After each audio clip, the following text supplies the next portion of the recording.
کیا آپ جانتے ہیں کہ سخت گیر فوجی ڈکٹیٹر کے دور اقتدار میں اپنے پاپ میوزک کو دنیا بھر میں متعارف کروانے والی نازیہ حسن کا آخر کیا جرم تھا کہ ایک مرتبہ سینیٹر بابر اعوان نے ان پر نازیبہ حرکات کا الزام لگاتے ہوئے ان کے خلاف کیس کر دیا۔ نازیہ حسن جب اپنے مشہور گانے ڈسکو دیوانے پر لگی پابندی ہٹوانے اسلام آباد کے صدارتی محل پہنچی تو اس موقع پر جنرل محمد ضیاء الحق نے نازیہ کو کیا لیکچر دیا تھا، یہی ہمارا آج کا ٹاپک ہے۔ نازیہ حسن کے گانوں کے خلاف راولپنڈی کے ایک مشہور وکیل نے عدالت سے رجوع کیا۔ وکیل صاحب کا موقف تھا کہ نازیہ حسن اپنے نازیبہ گانوں میں قابل اعتراض حرکات کرتی نظر آتی ہیں۔ خیر، ان وکیل صاحب کی درخواست خارج کر دی گئی۔ دوستو، یہ اسلام پسند وکیل کوئی نہیں بلکہ سینیٹر بابر اعوان تھے۔ جی ہاں، وہی بابر اعوان جو اس وقت ہمارے کپتان کے خاص الخاص ہیں۔ یاد رہے کہ Babar Awan P T I سے قبل پیپلز پارٹی میں ہوا کرتے تھے اور انہیں آصف زرداری نے وفاقی وزیر بنایا ہوا تھا۔ جنرل ضیاء الحق کے دور میں نازیہ حسن اور زہیب حسن کے گانے ڈسکو دیوانے پر تب پابندی لگا دی گئی جب جنرل ضیاء کی مجلس شورا کے ایک رکن نے یہ شکایت کی کہ جناب، یہ گانا اسلام کی روح کو ٹھیس پہنچا رہا ہے اور ہماری نوجوان نسل بگڑ رہی ہے۔ پاکستانی حکومت نے نازیہ حسن کے گانے ڈسکو دیوانے کو بین کر رکھا تھا۔ ایسے میں نازیہ کے والدین نے جنرل ضیاء کی کابینہ کے انفارمیشن منسٹر راجہ ظفر الحق سے بات کی۔ اگلے ہفتے نازیہ حسن جنرل محمد ضیاء الحق سے ملاقات کرنے ایوان صدر پہنچی۔ اسلام آباد میں محل نما صدارتی رہائش گاہ میں ایک جانب نازیہ حسن اور زہیب بیٹھے تھے، جبکہ ان کے سامنے صدر ضیاء۔ پہلے تو جنرل صاحب نے دونوں ٹین ایجرز کو لمبا چوڑا بھاشن دیا کہ ہم مسلمان ہیں، ہمیں اپنی اقدار کا علم ہونا چاہیے، ہمیں پاکستانی ہونے کا مطلب پتہ ہونا چاہیے، وغیرہ وغیرہ۔ خیر، یہ میٹنگ کامیاب رہی اور جنرل ضیاء نے ڈسکو دیوانے گانے پر سے پابندی ہٹانے کے آرڈر کر دیے۔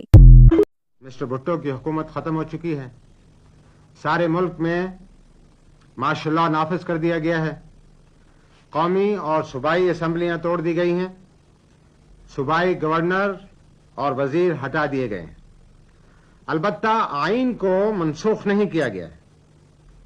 اس کے بعض حصوں پر عمل درآمد روک۔ کیا آپ جانتے ہیں کہ سخت گیر فوجی ڈکٹیٹر کے دور اقتدار میں اپنے پاپ میوزک کو دنیا بھر میں متعارف کروانے والی نازیہ حسن کا آخر کیا جرم تھا کہ ایک مرتبہ سینیٹر بابر اعوان نے ان پر نازیبہ حرکات کا الزام لگاتے ہوئے ان کے خلاف کیس کر دیا۔ نازیہ حسن جب اپنے مشہور گانے ڈسکو دیوانے پر لگی پابندی ہٹوانے اسلام آباد کے صدارتی محل پہنچی تو اس موقع پر جنرل محمد ضیاء الحق نے نازیہ کو کیا لیکچر دیا تھا، یہی ہمارا آج کا ٹاپک ہے۔ نازیہ حسن کے گانوں کے خلاف راولپنڈی کے ایک مشہور وکیل نے عدالت سے رجوع کیا۔ وکیل صاحب کا موقف تھا کہ نازیہ حسن اپنے نازیبہ گانوں میں قابل اعتراض حرکات کرتی نظر آتی ہیں۔ خیر، ان وکیل صاحب کی درخواست خارج کر دی گئی۔ دوستو، یہ اسلام پسند وکیل کوئی نہیں بلکہ سینیٹر بابر اعوان تھے۔ جی ہاں، وہی بابر اعوان جو اس وقت ہمارے کپتان کے خاص الخاص ہیں۔ یاد رہے کہ Babar Awan P T I سے قبل پیپلز پارٹی میں ہوا کرتے تھے اور انہیں آصف زرداری نے وفاقی وزیر بنایا ہوا تھا۔ جنرل ضیاء الحق کے دور میں نازیہ حسن اور زہیب حسن کے گانے ڈسکو دیوانے پر تب پابندی لگا دی گئی جب جنرل ضیاء کی مجلس شورا کے ایک رکن نے یہ شکایت کی کہ جناب، یہ گانا اسلام کی روح کو ٹھیس پہنچا رہا ہے اور ہماری نوجوان نسل بگڑ رہی ہے۔ پاکستانی حکومت نے نازیہ حسن کے گانے ڈسکو دیوانے کو بین کر رکھا تھا۔ ایسے میں نازیہ کے والدین نے جنرل ضیاء کی کابینہ کے انفارمیشن منسٹر راجہ ظفر الحق سے بات کی۔ اگلے ہفتے نازیہ حسن جنرل محمد ضیاء الحق سے ملاقات کرنے ایوان صدر پہنچی۔ اسلام آباد میں محل نما صدارتی رہائش گاہ میں ایک جانب نازیہ حسن اور زہیب بیٹھے تھے، جبکہ ان کے سامنے صدر ضیاء۔ پہلے تو جنرل صاحب نے دونوں ٹین ایجرز کو لمبا چوڑا بھاشن دیا کہ ہم مسلمان ہیں، ہمیں اپنی اقدار کا علم ہونا چاہیے، ہمیں پاکستانی ہونے کا مطلب پتہ ہونا چاہیے، وغیرہ وغیرہ۔ خیر، یہ میٹنگ کامیاب رہی اور جنرل ضیاء نے ڈسکو دیوانے گانے پر سے پابندی ہٹانے کے آرڈر کر دی۔